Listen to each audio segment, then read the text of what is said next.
সোমালিয়ায় জিম্মি দশা থেকে মুক্তির 1 মাস পর মাতৃভূমিতে 23 নাবিক, চট্টগ্রাম বন্দরে বিপুল সংবর্ধনা, স্বজনদের বাঁধ ভাঙা উচ্ছ্বাস। শ্রম আইন চূড়ান্ত হবে দেশীয় বাস্তবতার নিরিখে বললেন আইনমন্ত্রী। ILOর পরামর্শ যৌক্তিক হলে সিদ্ধান্ত নেবেন নীতি নির্ধারকরা। দুদিনের সফরে ঢাকায় মার্কিন দূত ডোনাল্ড লু, পিটার হাসের বাসায় বিশিষ্টজনদের সঙ্গে বৈঠক।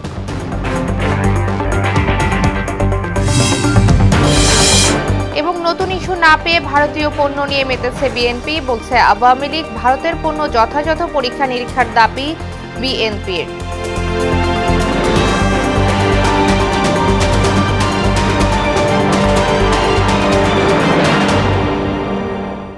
আসসালামু আলাইকুম, সবাইকে মোহনা সংবাদে স্বাগত। শুনছিলেন শিরোনাম, সঙ্গে আছি আনিকা আঞ্জুম। এবার বিস্তারিত। জিম্মি দশা থেকে মুক্তির 1 মাস পর স্বজনদের কাছে ফিরেছেন MV আবদুল্লাহর 23 নাবিক। বিকেলে তাদের নিয়ে চট্টগ্রাম বন্দরে পৌঁছায় কুতুবদিয়া থেকে আসা জাহাজ MV জাহান মনি 3। অবসান হলো 23 পরিবারের দীর্ঘ অপেক্ষার পালা। চট্টগ্রাম থেকে বেলাল হোসেন রুবেলের ক্যামেরায় সুমন কুমারদের রিপোর্ট, জানাচ্ছেন MR আসাদ। সোমবার সন্ধ্যা 6:45টার দিকে কুতুবদিয়ায় বঙ্গোপসাগরে নোঙর করে MV আবদুল্লাহ। মঙ্গলবার সকালে নাবিকদের নিয়ে চট্টগ্রাম বন্দরে পৌঁছায় MV জাহানমণি নামে লাইটার জাহাজটি। বন্দরে পৌঁছানোর পর জাহাজ থেকে নাবিকরা হাত তুলে উচ্ছ্বাস প্রকাশ করেন। জেটিতে নামলে নাবিকদের রাজকীয় সংবর্ধনা দেয় চট্টগ্রাম বন্দর কর্তৃপক্ষ। জলদস্যুদের কবল থেকে মুক্তি পেয়ে দেশে ফেরার আনন্দ ছিল নাবিকদের চোখে মুখে। এ যেন যুদ্ধ জয়ের হাসি। আস্তে আস্তে আমরা স্বস্তি পাই যে ইনশাল্লাহ আমরা ফিরে যাব, হয়তো আমরা দেশে জীবিত অবস্থায় সবাই ফিরে যাব। তো আলহামদুলিল্লাহ আমরা সুস্থভাবে ফিরে আসছি। আমরা সুস্থ স্বাভাবিকভাবে ফিরে আসছি। এটা আসলে ভাষায় প্রকাশ করার মতো না। ভয় ছিল, বাট মুখে এবং আমার বডি ল্যাঙ্গুয়েজে সাহসিকতা ছিল। নাবিকদের নিরাপদে দেশে ফেরায় সন্তুষ্টি জানায় জাহাজের মালিক পক্ষ। কনফিডেন্ট ছিলাম যে তাড়াতাড়ি আনতে পারবো, যেহেতু আমাদের একটা পুরানো অভিজ্ঞতা ছিল। ওই হিসাবে আমরা কাজ করেছি, যা করা সবই করেছি এবং আলহামদুলিল্লাহ জাহাজটাকে সাধারণত যে সময় লাগে তার অনেক কম সময়ের মধ্যে আমরা ওদেরকে নিয়ে এসেছি। সংবর্ধনা অনুষ্ঠানে বক্তব্য রাখেন বন্দরের chairman rear admiral Mohammad Sohel. নৌ মন্ত্রণালয় সংশ্লিষ্ট বন্দর, তারপরে আপনার ডিজি শিপিং, আমরা সবাই মিলে যার অবস্থান থেকে আমরা সবাই কাজ করছি। It was a team work under the leadership of honourable prime minister, এবং আমার মনে হয় যে it was a very very successful একটা অপারেশন।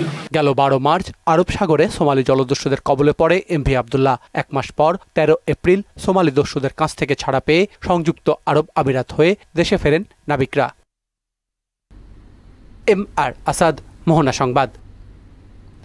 আন্তর্জাতিক মানে উন্নীত ও সবার কাছে গ্রহণযোগ্য করতেই শ্রম আইন সংশোধন করা হচ্ছে বলে জানালেন আইনমন্ত্রী আনিসুল হক। তিনি বলেন, কারো পরামর্শে নয়, আইন চূড়ান্ত হবে দেশীয় বাস্তবতার নিরিখে। শ্রম আইন নিয়ে ILO প্রতিনিধি দলের সঙ্গে 3 দিনের ধারাবাহিক বৈঠক শেষে সচিবালয়ে সাংবাদিকদের এসব কথা বলেন মন্ত্রী। আইনটির অধিকাংশ ক্ষেত্রে আন্তর্জাতিক শ্রম সংস্থার সাধুবাদ জানিয়েছে দাবি করে আইনমন্ত্রী বলেন, তাদের পরামর্শ যৌক্তিক হলে নীতি নির্ধারকরা গ্রহণ করবে।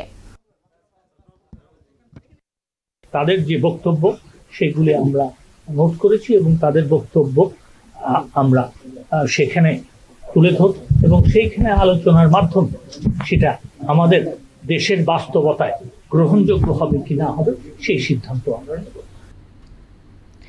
100 বিলিয়ন রপ্তানির লক্ষ্যমাত্রা পূরণে সরকার কাজ করছে জানিয়ে রপ্তানিকারকদের প্রতিবন্ধকতা নিরসনে সংশ্লিষ্টদের কাজ করার নির্দেশ দিয়েছেন বাণিজ্য প্রতিমন্ত্রী আহসানুল ইসলাম টিটু। রাজধানীর মতিঝিলে FBCI কার্যালয়ে এক সেমিনারে এসব কথা বলেন তিনি। এতে বিশেষজ্ঞরা বলেন, আমলাতন্ত্র ও পদ্ধতিগত জটিলতা কাটাতে না পারলে বিনিয়োগে আগ্রহ হারাবে বিদেশিরা। শামীমুজ্জামান চৌধুরীর রিপোর্ট। ডলারের চড়া দর, আমদানিতে কড়াকড়ি, অতিরিক্ত করসহ নানা চ্যালেঞ্জ মোকাবেলা করতে হচ্ছে ব্যবসায়ীদের। এর অন্যতম কারণ জ্বালানি ও অবকাঠামো সংকট। সিপিডির গবেষণা পরিচালক বলেন, ব্যাংকের অনাদায়ী ঋণের চাপ দিন শেষে গিয়ে পড়ছে সাধারণ মানুষের ঘাড়ে। ভ্যাট এবং সাপ্লিমেন্টারি ডিউটির ক্ষেত্রেও বিভিন্ন রকমের কমপ্লেক্সিটি রয়েছে। ভ্যাট ট্যাক্স আহরণ ক্ষেত্রের জটিলতা এবং হয়রানিমূলক যে পরিস্থিতি, সেখান থেকে আমাদের উদ্ধার করতে হবে। দীর্ঘদিনের বিনিয়োগ খরা নিয়েও প্রশ্ন তোলেন বক্তারা। জানান, আমলাতন্ত্র আর পদ্ধতিগত জটিলতা কাটাতে না পারলে বিমুখ হবেন বিদেশিরা। We will come to a satisfactory result that enables both sides to reap even greater benefits from our already highly beneficial trade relationship. If you export-oriented industry, zero tax for raw material also, your dividends, any moment, anytime you can transfer your dividends also. অনুষ্ঠানে বাণিজ্য প্রতিমন্ত্রী বলেন, 2026 সাল পরবর্তী challenge মোকাবেলায় কাজ করছে সরকার। আমাদের দায়িত্ব আমাদের দেশের উদ্যোক্তাদের সফল করা। আমরা দায়িত্ব নিয়ে কাজ করছি যাতে আমাদের মার্কেট অ্যাক্সেস হয়, আমাদের দেশের যারা রপ্তানি করে তাদের জন্য জানি বিভিন্ন দেশে কোনো প্রতিবন্ধকতা না থাকে। আমদানির একাধিক উৎসের গুরুত্বের কথাও তুলে ধরেন প্রতিমন্ত্রী আহসানুল ইসলাম টিটু। আমাদের লক্ষ্য যে দ্রুততম সময়ের মধ্যে আমরা যেন 60 বিলিয়নে একদিনও না থাকি, আমরা 100 বিলিয়নে জানি আমরা পৌঁছাতে পারি। শামীমুজ্জামান চৌধুরী, মহড়া সংবাদ, ঢাকা। দুদিনের সফরে ঢাকায় এসেছেন যুক্তরাষ্ট্রের দক্ষিণ ও মধ্য এশিয়া বিষয়ক সহকারী পররাষ্ট্রমন্ত্রী ডোনাল্ড লু। দুপুরের দিকে হযরত শাহজালাল আন্তর্জাতিক বিমানবন্দরে তাকে স্বাগত জানান পররাষ্ট্র মন্ত্রণালয়ের মহাপরিচালক খন্দকার মাসুদুল আলম। বিকেলে মার্কিন রাষ্ট্রদূত পিটার হাসের বাসায় সুশীল সমাজের প্রতিনিধিদের সঙ্গে বৈঠক করেন লু। বৈঠকে অংশ নেন ডেইলি স্টার সম্পাদক মাহফুজ আনাম, নারী নেত্রী কল্পনা আক্তার, পরিবেশ কর্মী সোহানুর রহমান ও মানবাধিকার কর্মী নূর খান লিটন। বাংলাদেশের দ্বাদশ নির্বাচনের পর যুক্তরাষ্ট্রের পররাষ্ট্র দপ্তরের জ্যেষ্ঠ কর্মকর্তা হিসেবে এটি লুর প্রথম ঢাকা সফর। কোনো ইস্যু না পেয়ে ভারতীয় পণ্যের মতো দুর্বল বিষয়ে বিএনপি রাজনীতি করছে বলে অভিযোগ করেছেন আওয়ামী লীগ নেতারা। দলটির সাধারণ সম্পাদক ওবায়দুল কাদের বলেন, বিএনপির এই প্রচেষ্টাও ব্যর্থ হবে। ডোনাল্ড লুর সফর প্রসঙ্গে তিনি বলেন, তাকে দাওয়াত দিয়ে আনা হয়নি। বাংলাদেশ কারো নিষেধাজ্ঞা কিংবা ভিসা নীতির পরোয়া করে না।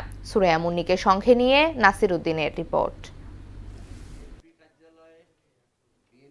নিজ দপ্তরে সমসাময়িক বিষয়ে সংবাদ সম্মেলন করেন সড়ক পরিবহন ও সেতু মন্ত্রী ওবায়দুল কাদের। বলেন, সড়কে গাড়ির গতিসীমা নির্ধারণ ও বাস্তবায়নে কঠোর হবে সরকার। ইমপ্লিমেন্টেশন প্রসেসের ব্যাপারে আমাদের সিদ্ধান্ত বাস্তবায়নে আমরা এ ব্যাপারে অত্যন্ত সিরিয়াস। ভারতীয় পণ্য বর্জন নিয়ে বিএনপির অবস্থানের সমালোচনা করেন ওবায়দুল কাদের। ডোনাল্ড লুর সফর প্রসঙ্গেও প্রশ্নের জবাব দেন তিনি। তাদের আসলে কোনো ইস্যু নেই, ভারতীয় পণ্যকে ইস্যু হিসেবে বেছে নিয়েছে, এটা নন ইস্যু। সহকারী পররাষ্ট্রমন্ত্রী তাকে নিয়ে বাংলাদেশে তো মাতামতি করবে, তার প্রয়োজনে সে আসছে, তাদের এজেন্ডা আছে। আমরা দাওয়াত করে কাউকে আনছি, আমরা কোনো প্রকার স্যাংশন, ভিসা নীতি এগুলো আমরা কেয়ার করি। এদিকে সচিবালয়ে ভারতীয় হাইকমিশনার প্রণয় বর্মা সৌজন্য সাক্ষাৎ করেন বস্ত্র ও পাট মন্ত্রী জাহাঙ্গীর কবির নানকের সঙ্গে। পরে মন্ত্রী বলেন, জাতীয় নির্বাচনের পর ভারতের ভিসা প্রাপ্তি সহজ করার বিষয়ে পদক্ষেপ নেবে দেশটি। উনি বলেছেন যে নির্বাচনের পরে আমরা এ ব্যাপারে প্রয়োজনীয় ব্যবস্থা নেব। ভারত বিরোধিতা যখন আর কোনো ইস্যু না পেয়ে দুর্বল ইস্যু নিয়ে রাজনীতিতে কোনো ফায়দা লোটা কোনো সুযোগ নাই।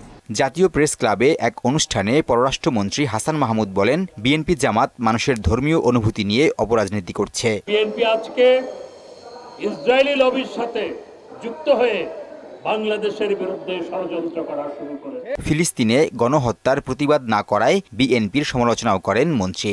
এই গণহত্যার বিরুদ্ধে একটি শব্দ উচ্চারণ করে নাই। নাসির উদ্দিন, মোহনা সংবাদ, ঢাকা। বিদেশি সহযোগিতা বন্ধ হয়ে গেলে আওয়ামী লীগ নেতাদের নিঃশ্বাসও বন্ধ হয়ে যাবে বলে মন্তব্য করেছেন বিএনপি নেতারা।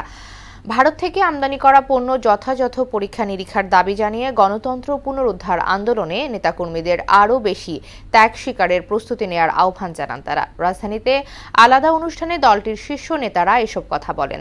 আরও জানাচ্ছেন হুমায়ুন কবির। জাতীয় প্রেস ক্লাবের সামনে ঢাকাস্থ সেনবাগ জাতীয়তাবাদী ফোরামের আয়োজনে অবস্থান কর্মসূচিতে অংশ নেন বিএনপি চেয়ারপারসনের উপদেষ্টা জয়নুল আবদিন ফারুক। এই সময় ভারত থেকে আমদানি করা পণ্যের যথাযথ পরীক্ষা নিরীক্ষার দাবিও জানান তিনি। অবৈধভাবে আসা হিন্দুস্তানি পণ্য, ভারতীয় পণ্য বন্ধ করতে হবে।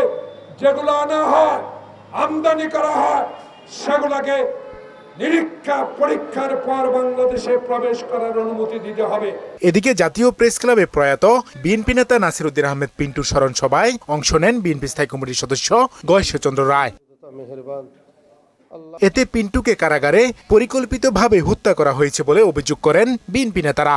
নাসিরউদ্দিন আহমেদ পিন্টুকে হত্যা করা হয়েছে, ইনশাল্লাহ একদিন না একদিন এই পিন্টুর হত্যার বিচার বাংলাদেশের মাটিতে হবে ইনশাল্লাহ। আজকে যে একটা পাথর আমাদের বুকের মধ্যে এসে চাপা পড়েছে, এই পাথরকে না সরানো পর্যন্ত আমাদের দেশের মানুষের শান্তি আসবে না এবং গণতন্ত্রকে আমরা সুসংগত রাখতে পারবো না। প্রধান অতিথির বক্তব্যে গয়েশ্বরচন্দ্র রায় বলেন, গণতন্ত্রের উপর জনগণের আস্থা সরকার আস্থা করে নিক্ষেপ করেছে। 27 জানুয়ারি নির্বাচনকে হার মানাইছে উপজেলা নির্বাচন, কেন ভোট কেন্দ্রের লোক নাই? গণতন্ত্রের যে মূল জায়গাটা, চেতনাবোধটা বা যে আস্থাটা, সেই আস্থাটা আপনি আস্থা করে নিক্ষেপ করে দিয়েছেন, এর খতম করতে হবে। এ সময় সরকারকে পরনির্ভরশীল বলেও মন্তব্য করেন গয়েশ্বরচন্দ্র রায়। বিদেশির পানি যেদিন বন্ধ হয়ে যাবে তখন আপনাদের নিঃশ্বাসটা স্তব্ধ হয়ে যাবে। হুমায়ুন কবির, মোহনা সংবাদ, ঢাকা। জলবায়ু পরিবর্তনের প্রভাবে সবচেয়ে বেশি ঝুঁকিপূর্ণ দেশের তালিকায় বাংলাদেশ। তারপরও সবুজ জলবায়ু তহবিল প্রাপ্তিতে জটিলতা তৈরি হয়েছে। কারণ হিসেবে গ্রিন ক্লাইমেট ফান্ডের মুনাফাভিত্তিক নীতিকেই দায়ী করেছে টিআইবি।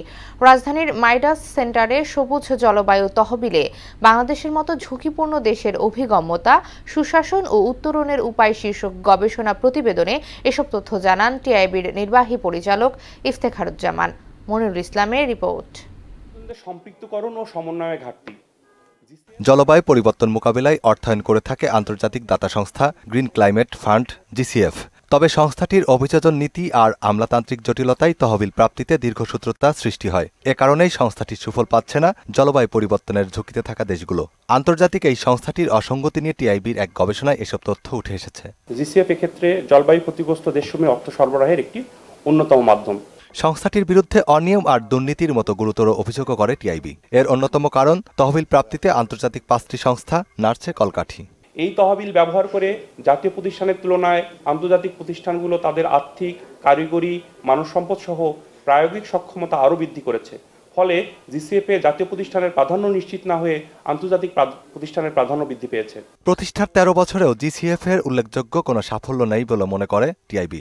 উন্নয়নশীল দেশে অভিযোজনের জন্য 2030 সাল পর্যন্ত বছরে 215 থেকে 387 বিলিয়ন ডলার প্রয়োজন হলেও জিসিএফ মাত্র 5.9 বিলিয়ন ডলার অনুমোদন করেছে। ঝুঁকিতে থাকলেও বাংলাদেশকে ঋণের বোঝা চাপিয়ে দেওয়ার অভিযোগ করেন টিআইবি নির্বাহী পরিচালক। জিসিএফ আবার অনুদান ভিত্তিক কার্যক্রম থেকে সরে গিয়ে মুনাফা ভিত্তিক কার্যক্রমে যাচ্ছে। তার যে সংস্থাটি হওয়ার কথা ছিল নন প্রফিট, সেটা কিন্তু তার থেকে সরে গিয়ে যে অনেকটা লাভজনক প্রতিষ্ঠানের মধ্যে ঢোকার চেষ্টা করছে। তার কারণ হচ্ছে তাদের নিজেদের ব্যর্থতা। জিসিএফ পর্যাপ্ত অর্থ উত্তোলন করতে পারছে না, আমাদের মতো দেশগুলোর জন্য সংকোচন করছে। আমাদের দেশগুলোর উপর অতিরিক্ত মুনাফা ভিত্তিক কার্যক্রমে যাওয়ার জন্য তারা আবার আমাদের উপরে ঋণের বোঝা চাপিয়ে দিচ্ছে।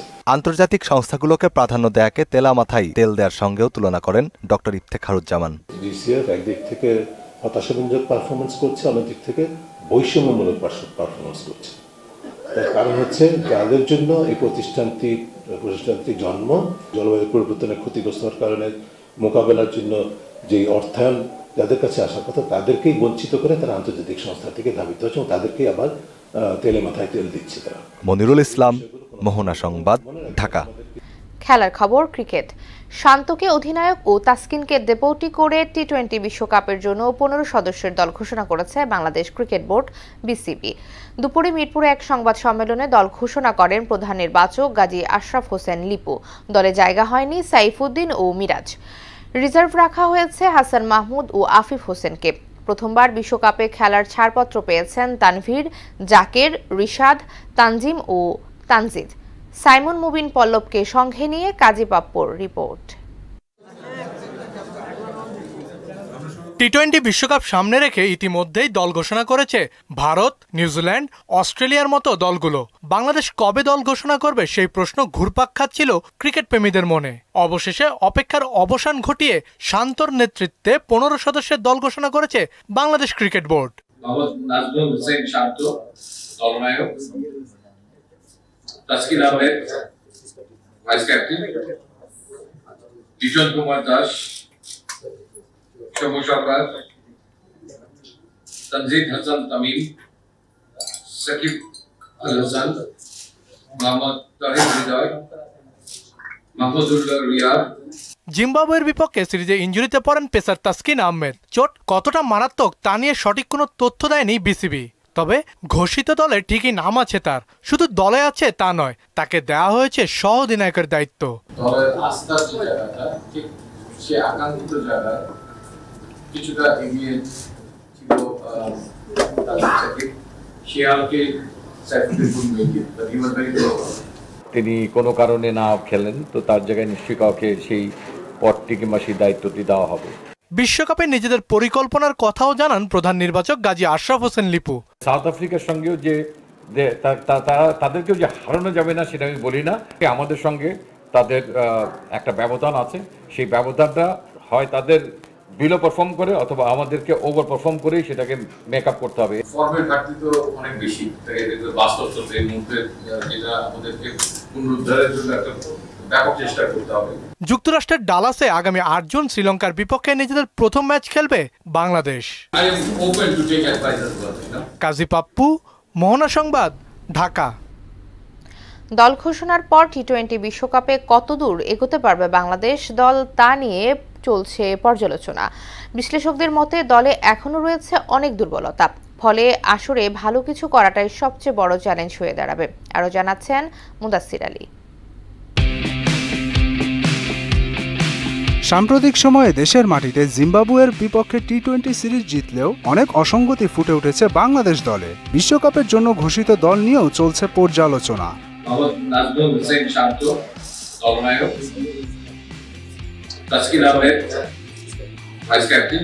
টি-20 ফরম্যাটে বাংলাদেশ দলের দুর্বলতার জায়গা চিহ্নিত করেছেন ক্রিকেট বিশ্লেষক নাজমুল আবেদিন ফাহিম।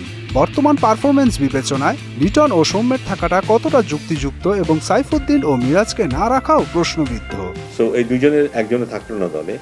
সো আমার মনে হয় যে এখন যখন দলটা গঠন করা হবে, দলের টেইলে আমরা হয়তো কিছু দুর্বলতা দেখতে পারি।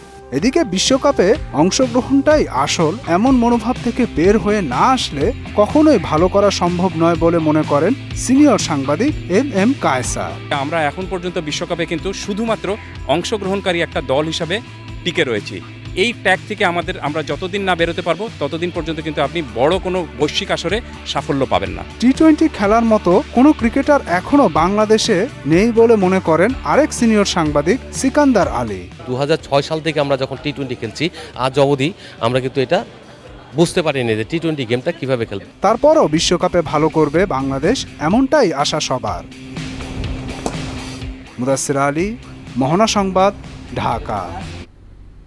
ম্যারাথন প্রথমবারের মতো পুলিশের উদ্যোগে অনুষ্ঠিত হতে যাচ্ছে জয় বাংলা ম্যারাথন। আগামী 7 জুন ভোর 5টায় রাজধানীর হাতিরঝিলে এই ম্যারাথন অনুষ্ঠিত হবে। ডিএমপির মিডিয়া সেন্টারে জয় বাংলা ম্যারাথনের ওয়েবসাইট উদ্বোধনকালে একথা জানান বাংলাদেশ পুলিশ অ্যাথলেটিক্স ও সাইক্লিং ক্লাবের সভাপতি পিবিআই প্রধান বনোজ কুমার মজুমদার। হাফ ম্যারাথন প্রতিযোগিতায় 4টি ক্যাটাগরিতে মোট 5000 প্রতিযোগী অংশগ্রহণ নেবে বলে জানান তিনি।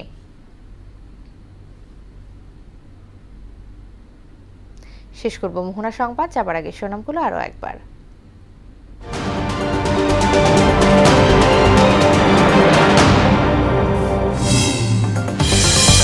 সোমালিয়ায় জিম্মি দশা থেকে মুক্তির 1 মাস পর মাতৃভূমিতে 23 নাবিক। চট্টগ্রাম বন্দরে বিপুল সংবর্ধনা, স্বজনদের বাঁধ ভাঙা উচ্ছ্বাস। শ্রম আইন চূড়ান্ত হবে দেশীয় বাস্তবতার নিরিখে, বললেন আইনমন্ত্রী। আইএলওর পরামর্শ যৌক্তিক হলে সিদ্ধান্ত নেবেন নীতি নির্ধারকরা। দুদিনের সফরে ঢাকায় মার্কিন দূত ডোনাল্ড লু। পিটার হাসের বাসায় বিশিষ্টজনদের সঙ্গে বৈঠক।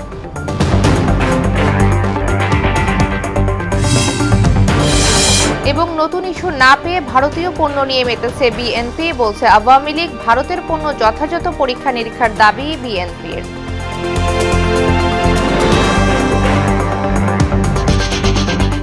এই ছিল মোহনা সংবাদে। পরবর্তী সংবাদ রাত 12টায়। এছাড়া মোহনার সবশেষ খবর জানতে ভিজিট করুন www.mohana.tv। সংবাদ দেখতে পারেন ফেসবুক এবং ইউটিউবেও। এতক্ষণ সঙ্গে থাকার জন্য ধন্যবাদ।